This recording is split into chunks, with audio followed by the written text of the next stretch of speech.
Hello everyone, today we are going to talk about simple present. The simple present tense is quite versatile and it is used in several contexts. Here we have four functions or four situations that we use simple present tense. The first one, habitual actions. It describes actions that happen regularly. For example, she walks to school every day. Next one, usage number 2, general truth. It states facts or truth that are always true. For instance, the sun rises in the east. Rises in the east. Number 3, scheduled events. It is used for events that are scheduled, particularly in the near future. For example, the train leaves at 6 p.m. We are going to talk about each of the functions in details. We will read an example and the explanation or analysis of those examples. Number 4, instructions or directions. It gives instructions or directions. For example, first you mix the flour and water. Stative verbs. It is used with stative verbs. Stative verbs, for example, like, know, need, hate, own, have. These are stative verbs. Believe, okay? That describe states or conditions. For instance, he knows the answer. Okay, look at the structure of the positive sentence. Affirmative sentences or positive sentences. Subject plus base form of the verb plus object. But pay attention. When our subject is he, she, it, or just one name, we should add s or es to our verb. We will talk about it in this video. Affirmative statements, subject plus base form of the verb plus object. For example, she walks to school. Here our subject is she, walk is a verb, plus s, walks, because our subject is she, to school is object. They play football. They, subject, play is a verb, football is object. The negative sentences, when you want to make it the negative sentences, subject plus do or does plus not plus base form of the verb. For all the subjects, you should use base form of the verb.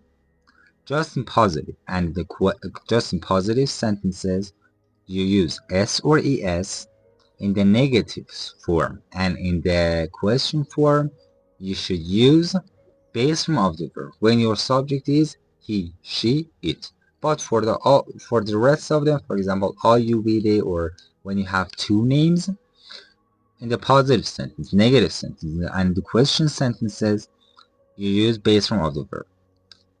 And negative form, do not or does not, or don't, doesn't, plus base form of the verb. For he, she, it, you use doesn't. Are you, we, they, you use don't. For example, she does not walk to school. She doesn't walk to school. Walk, base form of the verb, because our sentence is negative. Or, they do not play football.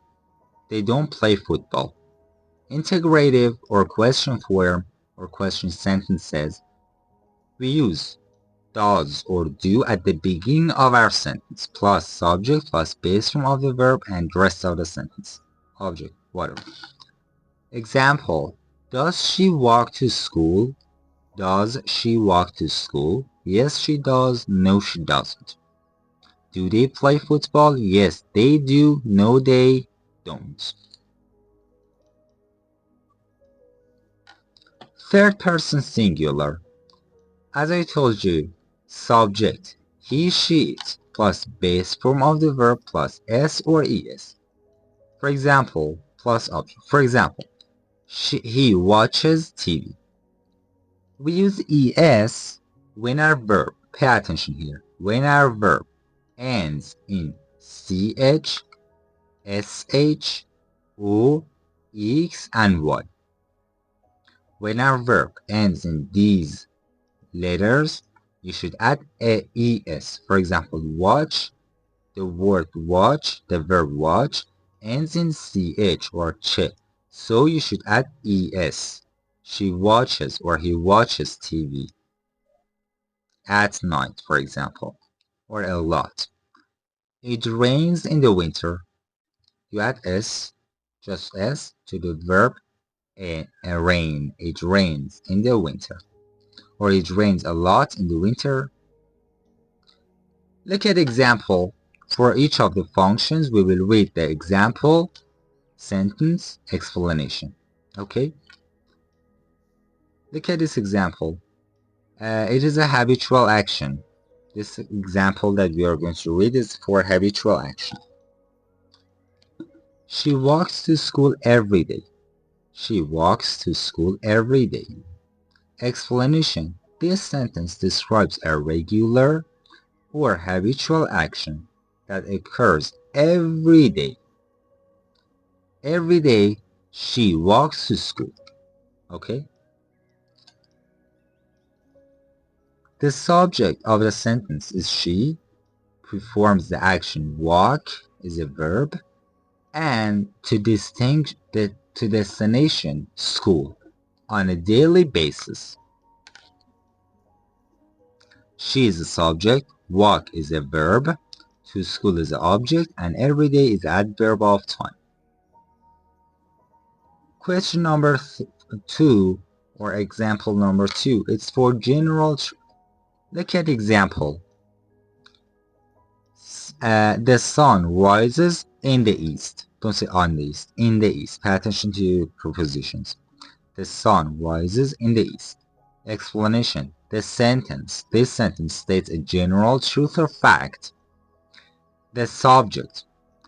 The sun performs the action rises in the direction of east, which is universally accepted as a fact. Okay?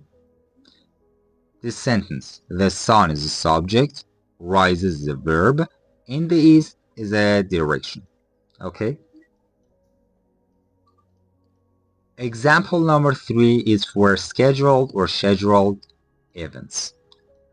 The train, or also you can say timetable. The class starts, the train leaves, the bank starts or opens, or these kind of things. These are scheduled events where, I don't know, timetable actually we can say. The train leaves at 6 p.m. The train leaves at 6 p.m. Explanation. This sentence refers to a future event that is scheduled. The subject of the sentence is a train that performs the action leaves at a specific time, 6 p.m. The sentence, the train leaves at 6 p.m. The train is the subject, leaves is a verb, at 6 p.m. is a time or adverb of time. Okay, pause the video and just look at this sentence, look at this example and analyze it for yourself just for one or a few seconds. Okay. Sentence number 4 or example number 4. Instructions or directions. Sentence, open the door. Explanation. This sentence gives an instruction or command. The verb open is directed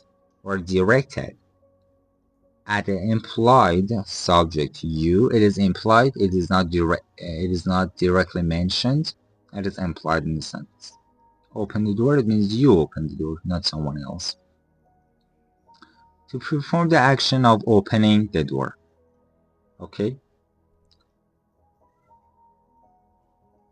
Example number 5. State verb or stated verbs.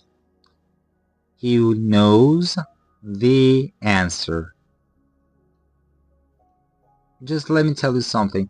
Nose and nose is a part of the body on your face. They are homophones, or like right and right. Right, it means write something down, or left and right. On the right side of the street, left side. These words are homophones. Homophones are words that they have same pronunciation but different spelling and meanings. The pronunciation are the same, but spelling and meanings are different. Right, right, right. Like right and right. Okay, come back to the sentence. Look at the sentence. He knows the answer. Explanation. This sentence uses the stative verb knows to describe the state of mind or condition. The subject he is a state of knowing the answer. Okay, these are the functions, and we read some examples with their explanation. And the next part of the video, we are going to read a story or text with this grammar. It is called A Day in the Park. Every morning, Sarah takes a leisurely stroll in the park. She enjoys the fresh air, and the serene environment. The birds sing, birds is a plural, sing melodious tones, and the flowers bloom beautifully. People jog along the path, while children playing joyfully and on the swings. Occasionally, she stops to feed the dogs in the pond. As the sun rises higher in the sky, she feels grateful for the simple pleasures of life. The park offers a peaceful retreat from the hustle and bustle of the city. And Sarah cherishes her morning walks every day. Okay. In this story, or in this text, we have the hustle and bustle. It means a large amount of activity or work, usually in noisy surrounding. Okay? Hustle and bustle. It means a busy place or something like this. Being busy, for example. Hustle and bustle. You learn something. And that's all for this video. I hope you find this video useful and you learn this grammar.